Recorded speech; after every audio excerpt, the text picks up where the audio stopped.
Hi, everybody. Welcome back to English 116. This is for our class for Wednesday, the 8th. So I hope you've been able to use the past week to catch up with readings, get ahead with readings, and also think about our upcoming paper. And because I missed a week, I was looking at the syllabus and I thought it might be useful to have an extension on paper number 1. So I've extended the date, as you can see below in our notes, until the 29th, which is Wednesday. That said, as you know, I have rolling deadlines, so you are certainly encouraged to submit in a paper early, or you can also submit in your paper after the date I've identified. I've chosen a date that's approximately midway through the semester because I would like to have some grades for you by the midpoint of the semester. If you don't have your paper by the 29th, be a good idea to talk to me and tell me what's going on because hopefully you'll have your paper shortly thereafter. And as you know, the first paper is devoted to our fiction section, which includes the film Citizen Kane, and now we are talking a bit about short story. And specifically for today, I wanted to talk about The Story of an Hour, which was included in our earlier set of readings, but those readings were devoted to how to read and write about literature. So I wanted to revisit that story as a piece of literature. And also the story A Rose for Emily. So as you know, the paper is approximately 4 to 5 pages long, but should be as long as it needs to be for you to support your thesis, your particular position. And your paper is a critical paper, so you should not be utilizing outside resources. You should be relying on your learning that's occurred within the actual class itself. And I've supplied some suggested paper topics, though you are free to create your own paper topic. You just need to run that topic by me and get that topic approved. So what I focused on with paper topics or are two topics that we've talked about over the course of this semester. The first being canon, those works that are considered by scholars and critics to be worth literary study. So we determined some of the elements associated with a quality piece of writing, and then we read some examples. And the examples are the options that you have for your paper. So we began, though, with reading A Secret Sorrow, which was not considered to be a piece of literature, at least according to our definition about canon. We use that as an example. Now, that said, there is a possibility, perhaps, that you could write about A Secret Sorrow, but what you would want to do is to compare it to a legitimate piece of literature. And as you know, I had paired it with A Sorrowful Woman because they have similar titles, but they're very different in many, many respects. But if you didn't necessarily want to talk about canon, you also have the opportunity to talk about contemporary relevance. Now, contemporary relevance is often an element that's used to support the idea of canon, but it's not the only reason why something should be included in the canon. So if you wanted to talk about something having contemporary relevance, then what you would do is focus your entire analysis on that. And you can go in the opposite direction. You could talk about a text that should not be in the canon and the reasons why. Or you could talk about something like a text that doesn't have contemporary relevance and the reasons why. Notice there's no right or wrong answer. That's deliberate in that you could take either position and each position could be equally valid. Basically, it's all about your argumentation. So you want to make sure that you're using evidence from the text. In this instance, we're talking about text as not only written, but film as well, because we talked about Citizen Kane. And that means that you need to provide evidence from the text. So you want to make sure that you are quoting and that you are paraphrasing. So I'm hopeful that you spent some time thinking about this during the last week. And if it turns out that we haven't yet discussed a piece that you think you might want to write a paper about, you might find that today or in our next several classes, you will find something that you can write a paper about. It turns out that our next class is Monday, and Monday is a holiday. It is Native Indigenous Day, so we will not be meeting. So that gives you yet additional time. So our next meeting will be on Wednesday of next week. Of course, I'll be posting this on Moodle. And that said, we are talking about the story of an hour, and if it sounded familiar, it should, because basically, A Sorrowful Woman has many similarities to the story of an hour, and because the story of an hour was written first, 1894, no less, then there is a high probability that the author, Kate Chopin, read the story. It is part of the canon. And, or I should say that the author, Gail Godwin, read the story by Kate Chopin, The Story of an Hour, and was influenced by it. And ultimately, that helped her create A Sorrowful Woman. And even though this piece was written almost 100 years earlier, it's got an eerie number of similarities. We see a life changing hour. This is a very short piece, and of course, life can change in a moment, let alone an hour. And when you go through reading it carefully, you might notice that our main character is named Mrs. Mallard. Note that she's not given a first name until later on in the piece, which removes her individuality. She's seen as a kind of possession of Mr. Mallard. Notice Mr. Mallard does get a first name, which gives him an identity. That's given immediately. And if you think about it, what oftentimes happens, even in today's world, is that the woman's surname is basically changed over to the male partner's surname, and she loses her surname as well. And if you think about mallards, well, that's a bird, it's a duck. If you know anything at all about Kate Chopin, you know that she oftentimes writes about birds, and that birds are oftentimes symbols for female. A bird can be entrapped in a cage, much like a female. A bird can be released and spread its wings, so to speak, much like a female. And as repressed as the world might have been in 1970, it was certainly much more so in 1890. Women could not vote, women could not own property. Women were basically seen as possessions, first of their fathers and then ultimately their husbands. And this piece, written by a female author, gives us a sense of some of the ways that women were dissatisfied with that role and some of the ways that they might want to break free. Again, very similar to A Sorrowful Woman, but what we end up with is a character who realizes that once she's told, incorrectly, by the way, we find out by the ending of the piece, once she's told that her husband has died in a train accident, she goes off by herself, which would have been seen as unusual during the time period as well. Any time that women were spending alone, all kinds of troubles could occur. And as she begins to contemplate things, she realizes that widowhood will bring her a certain level of freedom in this society. Note that in this piece, we are not told about children, and unlike A Sorrowful Woman, and we can assume that Mrs. Mallard is leading a fairly comfortable life. And Brentley Mallard has a job, and it seems that she's in a comfortable physical environment. So that would mean no heirs, which would mean that we have a central character who could inherit the husband's estate if there are no heirs, which would give her financial independence and might be perhaps one of the many reasons why it was found that in the 1800s, women were less likely to remarry upon widowhood, unlike men. And of course, this is a complex sociological question. There are probably many reasons, but I would suspect that the economic reason was a compelling one. And what we see is a woman's transformation. And the idea of a mallard being a common bird might be suggestive of Mrs. Mallard experiencing a common situation. And if you were to look up some of the qualities associated with mallards, They mate for life, for instance, though it's likely that, or at least possible, that the male will stray.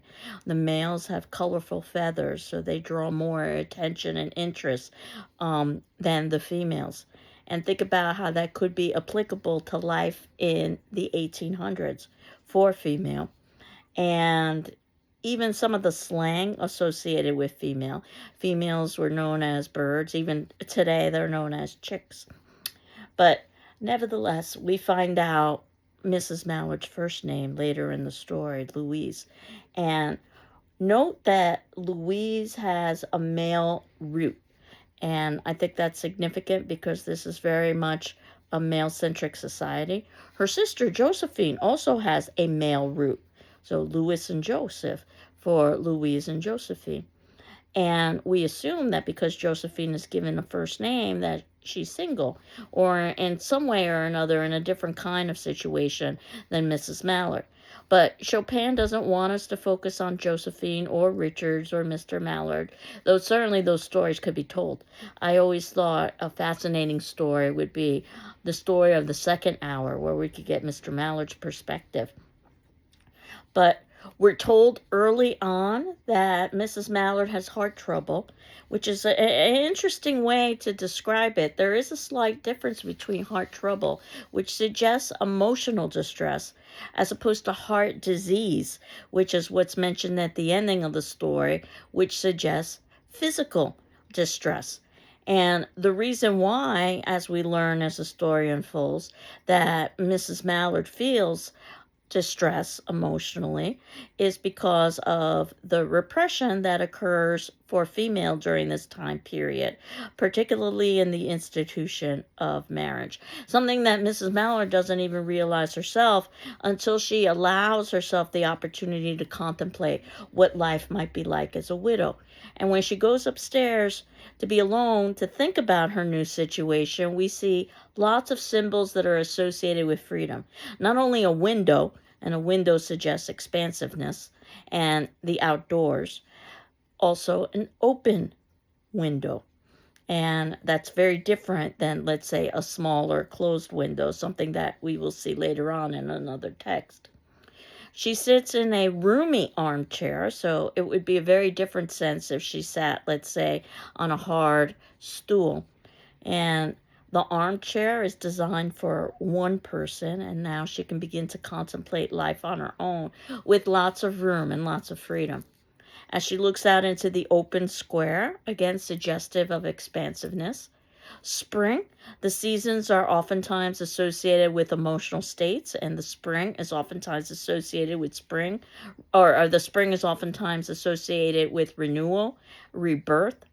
And that's basically what Mrs. Mallard is experiencing in these moments as she notices the sparrows, more bird imagery from Chopin, and rain, which could be seen as a negative, but rain is also positive because it's cleansing and it brings about growth and renewal, especially because the rain is drifting away to blue skies.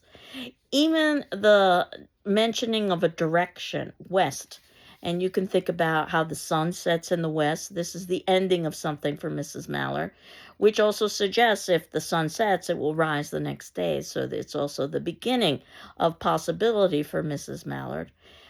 There's also the idea of westward expansion during this time period where the West offers all kinds of new hopes and opportunities. And we're told she's young, but her face and she are repressed.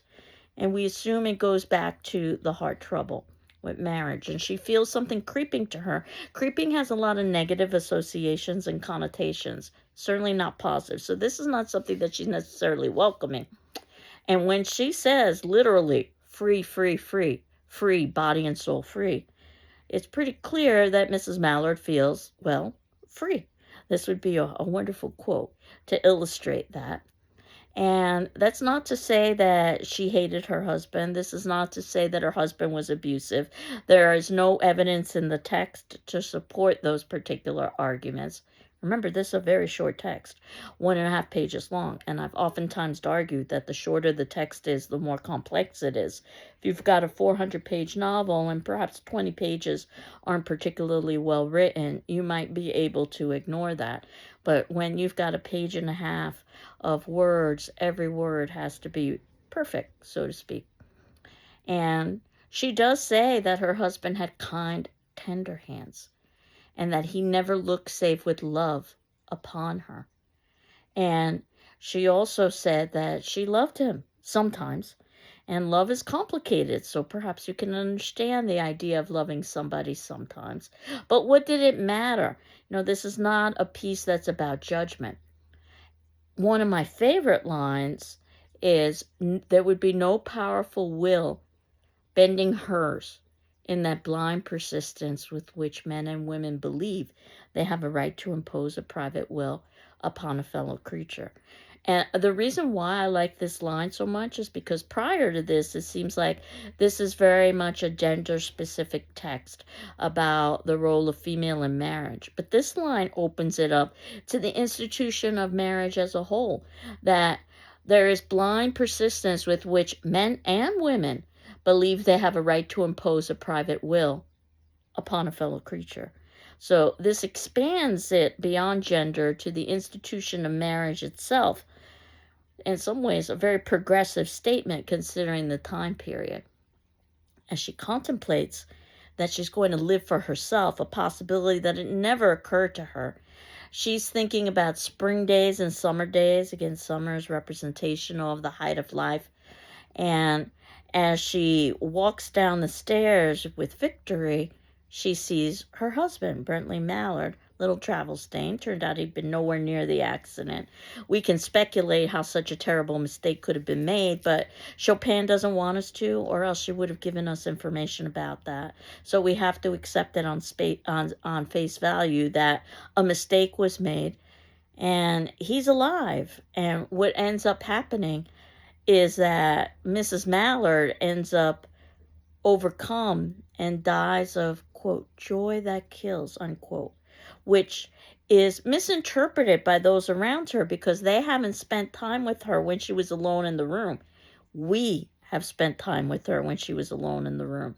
And yes, it is possible that happiness is one of the emotions that she feels upon seeing Mr. Mallard. After all, she loved him, albeit sometimes.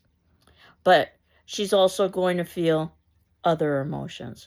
As we know, she's going to feel disappointment because she was contemplating that now she could be free, body and soul free. Plus, there's just the shock of seeing somebody who you think is dead really be alive.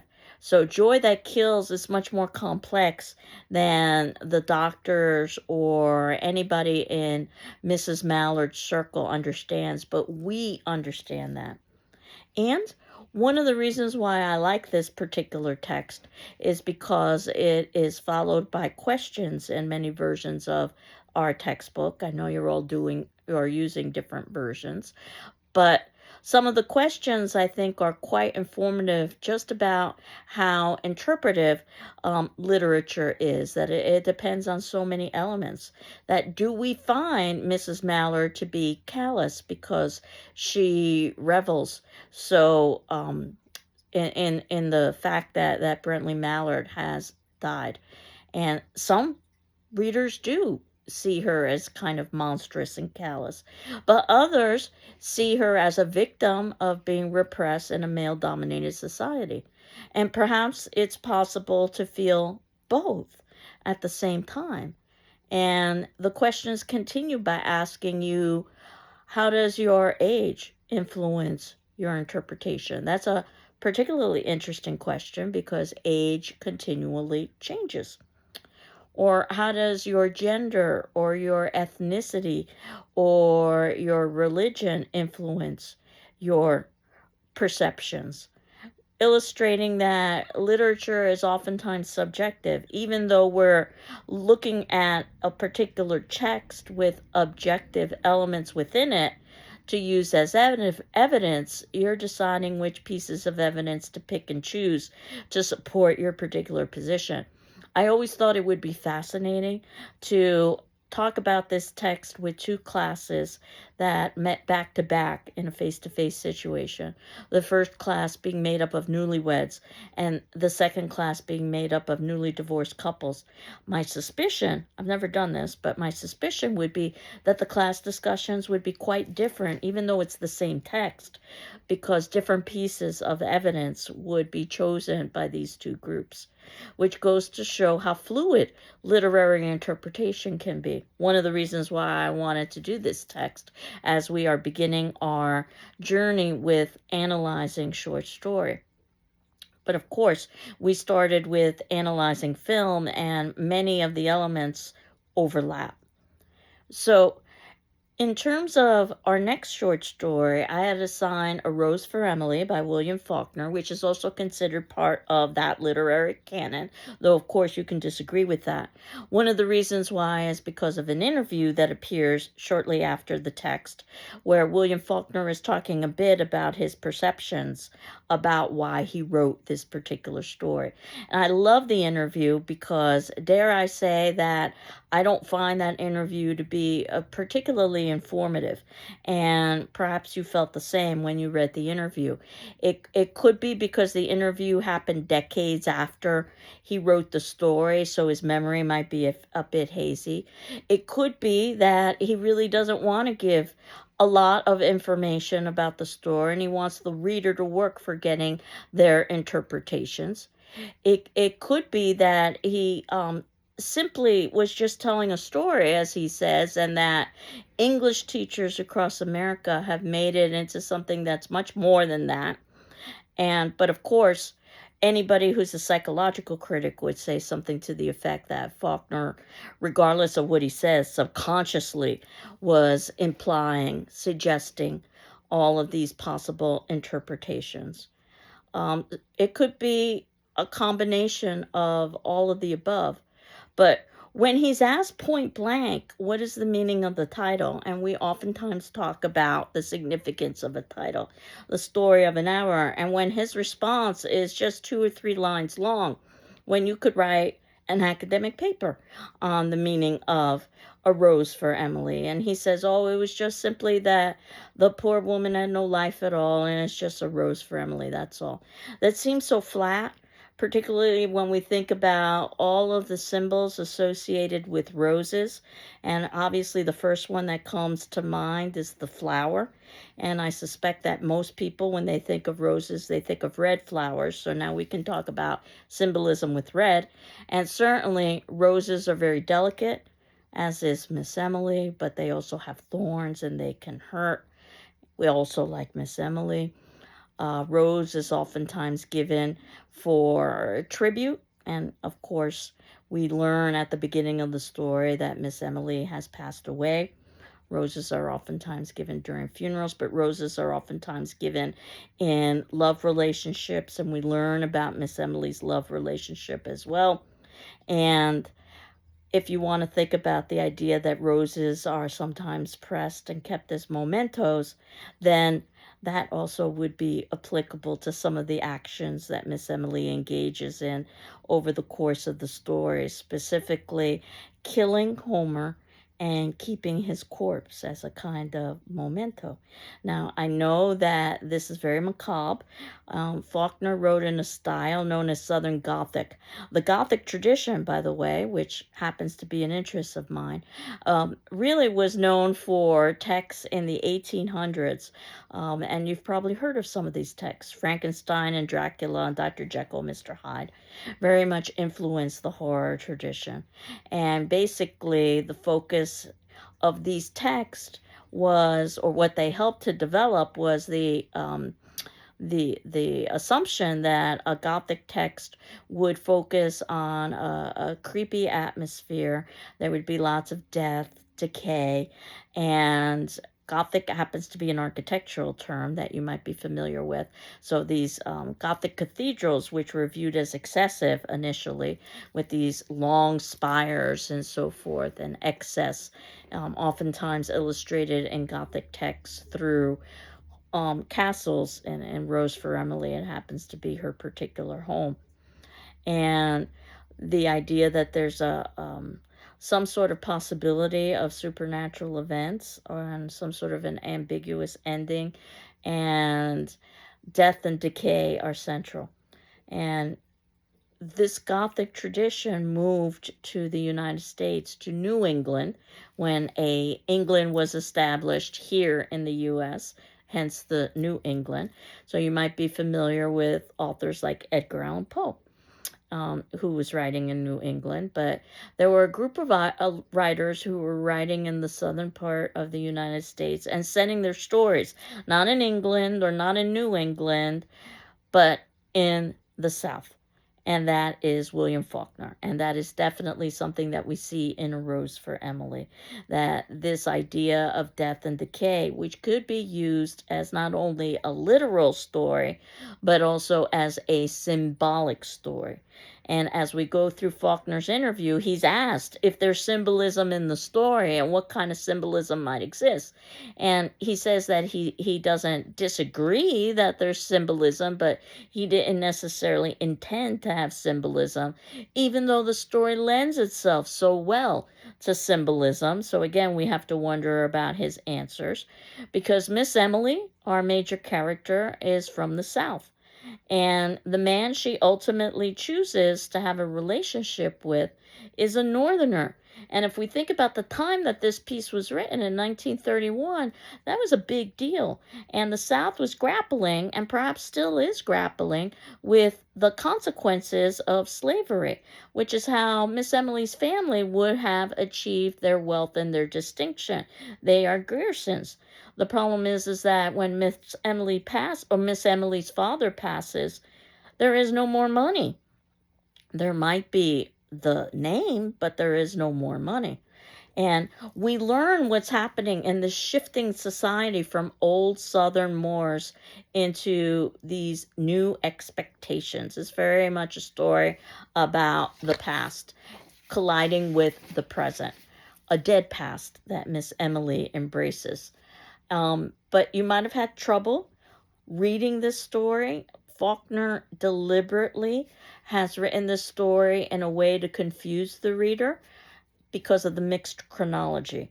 We begin with Miss Emily's funeral, and then we go back in time and we shift back and forth. The mixed chronology hides the ending. And basically, there are two endings here. And if I were to put all of the chronology in order, it would be probably very formulaic, that Miss Emily has an overbearing father, which we find out later in the story, who doesn't allow her to date. And then upon her father's death, she has a difficult time accepting his death. In fact, she holds on to his body for 3 days. 3 is oftentimes a religious number or a religious symbol when we think about things like Christian Trinity, Father, Son, Holy Ghost. Eventually, she does release the body, and she reappears with a new haircut and a new zest for life, shall we say. And what she does is she begins to date, and the man that she chooses happens to be Homer Barron, who is a Northerner and also a laborer. So that too would raise eyebrows, because Miss Emily comes from an aristocratic circle. We also learn that after Miss Emily's father's died, that the town has excused her from paying taxes. The reason why is because she can't afford to pay taxes, but they don't want to confront her with that. So instead, they create an involved tale, which is another way of saying they lied. And they told Miss Emily that her father had loaned money to the town, and this is how the town will repay it upon his death. That's not true. And of course, they're giving Miss Emily privilege that they wouldn't give to somebody who is not in her social station. Eventually, all of those local politicians die. New politicians come in. They want their taxes. They don't care about the old past. And what Miss Emily responds with when they confront her about paying taxes is talk to Colonel Sartoris, because he was the one that offered her the possibility of not paying taxes. Colonel Sartoris has been dead for a long time, but Emily has difficulty accepting death. Then we find out that Emily goes to a store to buy arsenic. She goes to a pharmacy. And she's supposed to reveal why she's buying arsenic, but she doesn't. The druggist doesn't want to confront her because he's so intimidated by her position. So he sells her the arsenic and he says it's for rats, which I always think is a wink and a nod in the story when we learn more about Homer Barron, who's visiting basically to do some work in town to modernize it. Things like sidewalks, for instance. So now we see how a new present is colliding with a past that was known for horses and buggies and all of the rest. And we're told that Homer's not a marrying man, that he liked men. And of course, that leads to questions about his sexual orientation. And I believe the line is less about his sexual orientation and more about the fact that he's not going to commit to Miss Emily in marriage, which is probably what her expectation is during this time period. But regardless, he started a romantic relationship with Miss Emily, and we know because he liked men that he's not likely to commit to her after she buys the arsenic. Oh, and we also find out somewhere in the story that insanity runs in her family. That will be important. After she buys the arsenic, basically, Homer is seen entering her house and is never seen again. And then shortly thereafter, there's a smell that comes out of her house, but nobody wants to confront her because all of the townspeople are intimidated by her. So instead, they just spread lime and try to cover up the smell. Miss Emily basically becomes reclusive. She tries to do things like teaching China painting lessons, but the new generation isn't interested in that. Everybody else gets modern things such as free postal delivery, but she's not interested in that. Again, she's living in a dead past. And eventually, she passes. And the entire town goes to her funeral, more out of curiosity than anything else, because they know that after she dies, after the funeral, they can go into her home. And what they find, and this is where we get our double ending.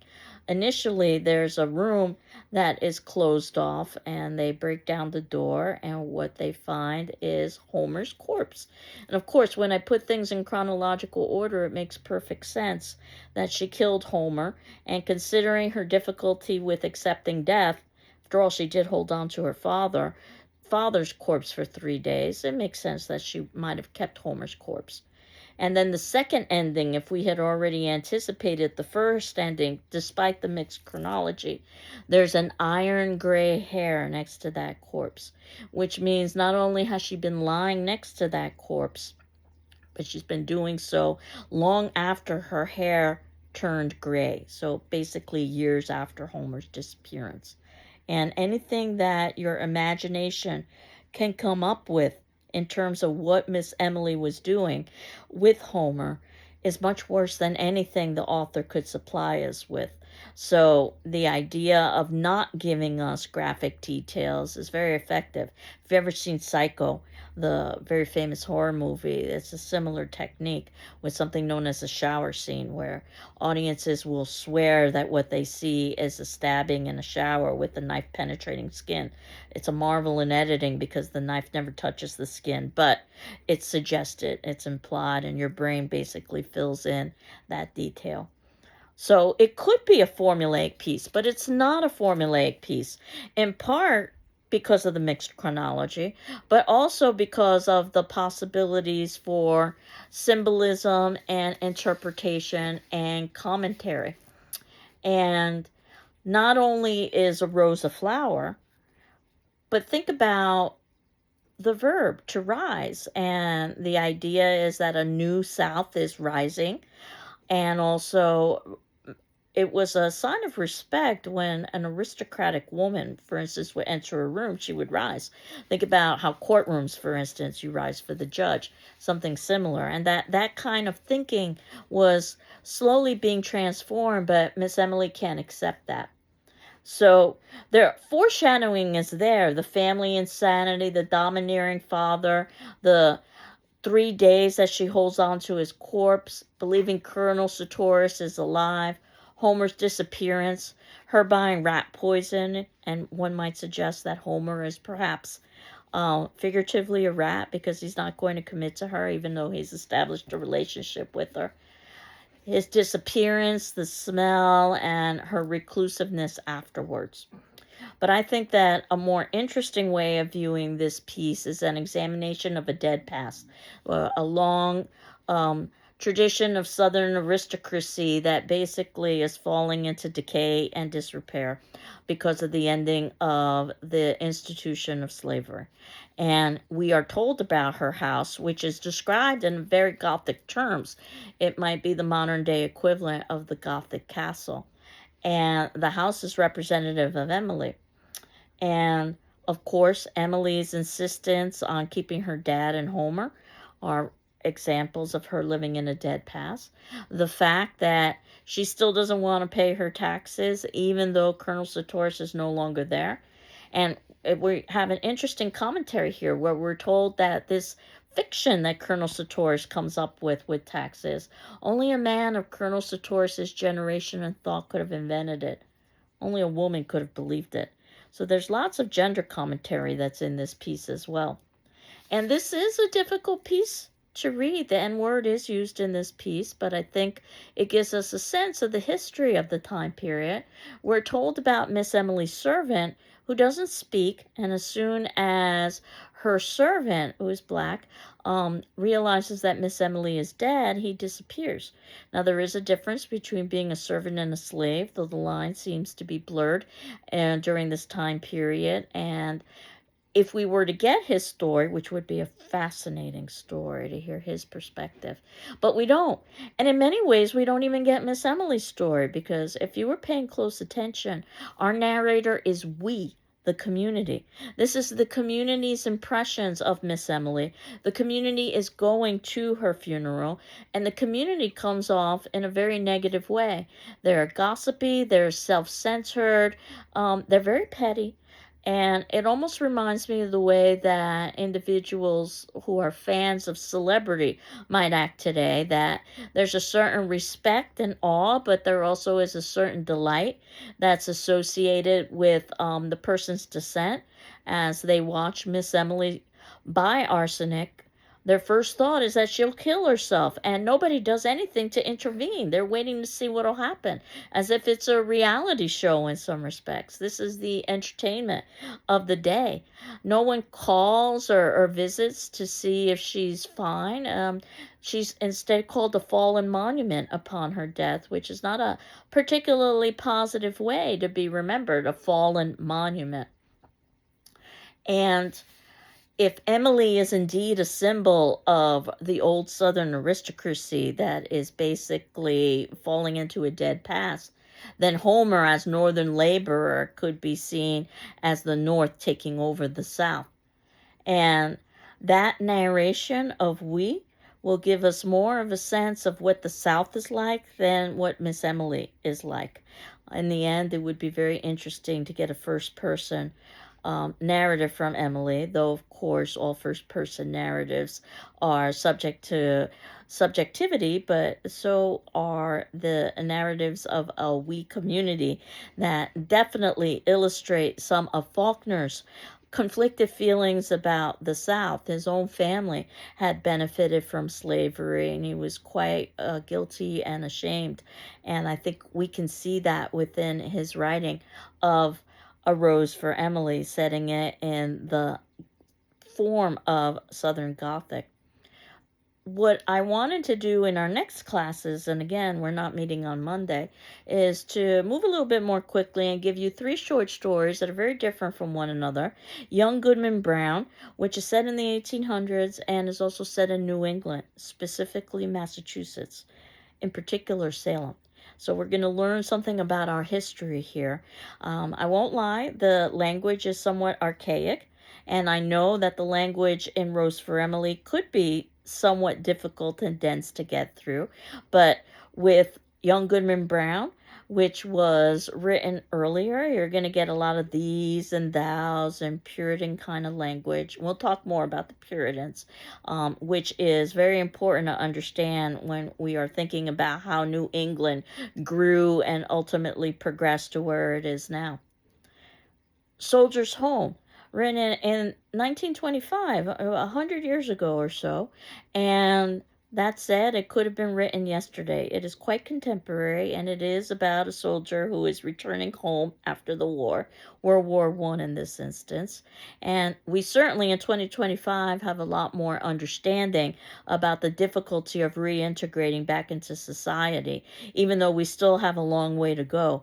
But during this time period for our main character, there was much less understanding, and we see his struggles. In many ways, he is still in a war, but just not in the physical war. He's in an emotional war. And Battle Royal from Invisible Man. Now, Invisible Man happens to be a novel, not The Invisible Man, but Invisible Man. The Invisible Man is basically the science fiction story. The character becomes invisible. But Invisible Man happens to be about a character who is invisible because others don't see his individuality. All they see is his race. He's black.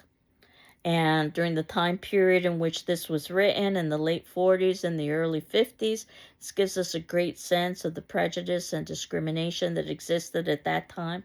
Not to say that prejudice and discrimination doesn't exist in our time, but it would be even worse in the 40s and the 50s. And while we don't have time to read the entire novel, it's over 400 pages long, but I highly recommend it.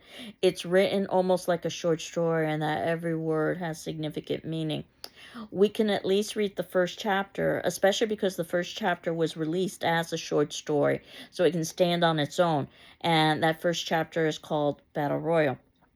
That said, I will fill you in next class a little bit about the book as a whole. Obviously, you need to read the novel in its entirety. I really can't do it justice just by giving an overview, but my overview will hopefully help you understand Battle Royal, which is a brutal, ugly piece, I warn you right now, about racism and sexism. And again, the N word is used. This is a very troubling piece, and it's meant to be troubling. This is the author, who was African American, Ralph Ellison's attempt to educate us about the brutality and gruesomeness associated with racism. So, those are the three pieces that will be coming up, but what I wanted to do for our attendance question today, I've fallen a little bit behind with evaluating the attendance questions, but I will catch up this weekend. Your new attendance question will be due Friday on the 10th, and certainly if you need additional time, please ask me for an extension. I'll be happy to grant it to you. And as you know, you're not required to respond to your peers, but you're certainly encouraged to respond to your peers. What you are required to do is to read your peers' responses and my responses in turn. That'll give you a good overview. And my attendance question is about A Rose for Emily. For you to identify a quote that you think is important in A Rose for Emily and why. And hopefully different people will identify different quotes, so this should give us a nice overview of the text itself. So again, on Monday, we won't be meeting because it's a holiday, but on Wednesday we will be meeting, and we will be talking about 3 short stories. We will be talking about Young Goodman Brown. We will be talking about Soldier's Home. We will be talking about Battle Royal. We'll talk a little bit more also about the paper, which I've given an extension for. But again, early papers are encouraged. So, I hope you're doing well. I'm doing well, and we will continue on next class. Take care. Bye-bye.